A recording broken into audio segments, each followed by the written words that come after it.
प्रिय भक्तों, जय श्री राम। आज हम सुनाने जा रहे हैं गीता प्रेस गोरखपुर कल्याण की मासिक पत्रिका से।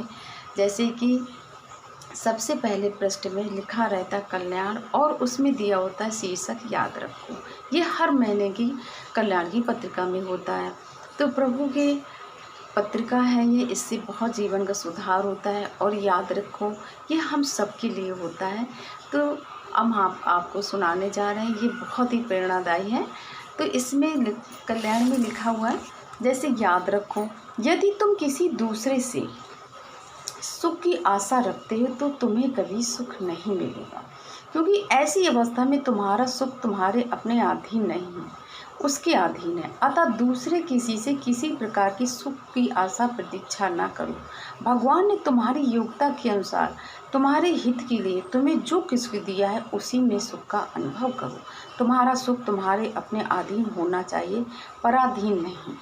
कहने का मतलब है किसी से जब हम बहुत आशा करते हैं तो हम वो नहीं करता है तो हम दुखी हो जाते हैं। तो क्या कोई दूसरा हमें सुखी दुखी करेगा क्या?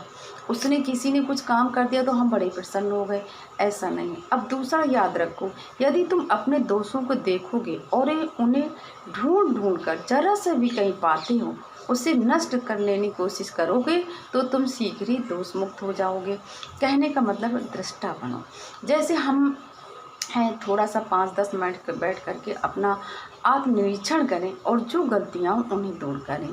अब तीसरा पॉइंट याद रखो, यदि तुम दूसरों के दुख देखोगे तो तुम्हें दोष देखोगे तो तुम्हें अपने में गुण है ऐसा अपमान होगा और बिना हुई अपने में गुण देखने लगोगे। परिणाम वह हुआ कि तुम्हारी उन्नति, तुम्हारे गुणों का विकास रुक जाएगा और तुम पर दोषों का आधिपत्य बढ़ जाएगा। कहने का मतलब कि हम लोग दूसरों के दोष देखने लगते हैं, ये हैं वह हैं, तो ये दोष खुद में आने लगते हैं। ये स्वामी अखंडानंद जी ने भी एक बार बोला था, उनके प्रवचन हम सुनते, उन्होंने भी कहा कि अगर हम दूसरों के दोष देखेंगे तो आगे चल करके वो दोष हम में आ जाते हैं। तो दोष दृष्टि मत बनाए।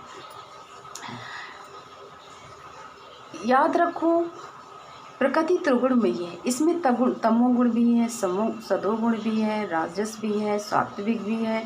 तो ये गुण सब में होते हैं। अगर हम जैसे कि पूजा पाठ करते हैं, रोज़ देवाराधन करते हैं, सत्संग करते हैं, तो हमें सत्वगुण की वृद्धि होगी। तो कहने का मतलब हमें सत्वगुण बढ़ाना है, तो हमें नित्य सत्संग करना है, प्रभु की भक्ति मिलनी, तो ये सब करना है। ये गीता प्रेस कल्याण से प्रकाशित वचन है, कृपया इसे ज़रूर सुनें। जय श्री राम।